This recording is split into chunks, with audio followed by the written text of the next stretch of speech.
GK academy news में एक बार फिर से आपका स्वागत है। आइए आज हम जानेंगे अपनी रिपोर्ट में प्रेम विवाह सही है या गलत।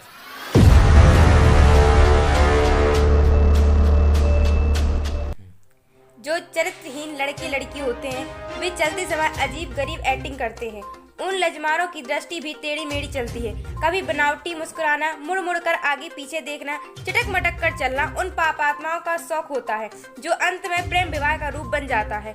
बाद में उनको पता चलता है कि दोनों के अन्य भी प्रेम प्रेमिकाएं थीं। फिर उनकी दशा भगवान शिव जी पार्वती वाली होती है, ना घर के रहते हैं और ना घाट के। जैसे कि पार्वती जी की मृत्यु हो गई थी। उस देवी का पुनर्जन्म राजा दक्ष के घर पर हुआ था। युवा होने पर देवी सती पार्वती जी के नारद के बताने के पश्चात श्री शिव जी को पति बनाने का दृढ़ संकल्प कर लिया और अपनी माता जी के माध्यम से अपनी इच्छा पिता दक्ष को बताई। तो राजा दक्ष ने कहा कि वह शिव जी मेरा दामाद बनने योग्य नहीं है, क्योंकि वह नग्न रहता है, केवल एक मृग छाल पर्दे पर बांधता है, शरीर पर राख लगाकर भांग के नशे में रहता है, सर्पों के साथ रहता है।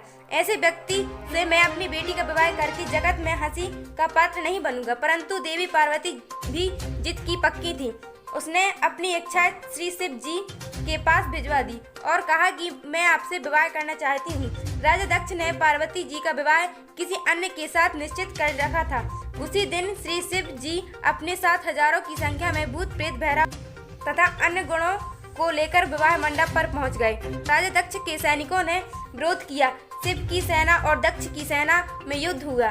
पार्वती ने शिव जी को वरमाला पहना दी। पार्वती को बलपूर्वक लेकर श्री शिव जी कैलाश पर्वत पर अपने घर ले आए। प्रेम विवाह महाकलेश का कारण बन जाता है। जैसे भगवान शिव जी और पार्वती जी का किसी बात पर मनमुटाव हो गया। शिव जी ने पार्वती जी से पत्नी व्यवहार बंद कर दिया था तथा बोलचाल भी बंद कर दी। पार्वती ने सोचा कि अब यह घर मेरे लिए नरक हो गया है, इसलिए कुछ दिन अपनी माँ के पास चली जाती हूँ। पार्वती जी अपने पिता दक्ष के घर मायके में चली गईं। उस दिन राजा दक्ष ने एक हवन यज्ञ का आयोजन किया हुआ था। राजा दक्ष ने अपनी बेटी का सत्कार नहीं किया था तथा कहा कि आज क्या लेने आई हो, देख लिया उसका प्रेम, चली जा घर से। पार्वती जी ने अपनी माता से श्री शिव जी के नाराज होने की कथा बता दी थी। माता ने अपने पति दक्ष को सब बताया था। पार्वती जी को अब न मायके में स्थान मिला न ससुराल में। प्रेम विवाह ने ऐसी गंभीर परिस्थिति उत्पन्न कर दी थी। दक्ष पुत्री को आत्महत्या के अतिरिक्त कोई विकल्प नहीं देखा और राजा दक्ष के विशाल हवन कुंड में जलकर मर गईं। धार्मिक अनुष्ठान का नाश किया, अपना अनमोल मानव जीवन खोया, पिता का नाश कराया, क्योंकि जब श्री शिव जी को पता चला कि वे अपनी सेना लेकर पहुंचे और अपने ससुर दक्ष जी की गर्दन काट दी। बाद में बकरे की गर्दन लगाकर जीवित किया। तो इस प्रकार आपने जाना कि प्रेम विवाह किस प्रकार से समूल जड़ को नाश करने वाला है।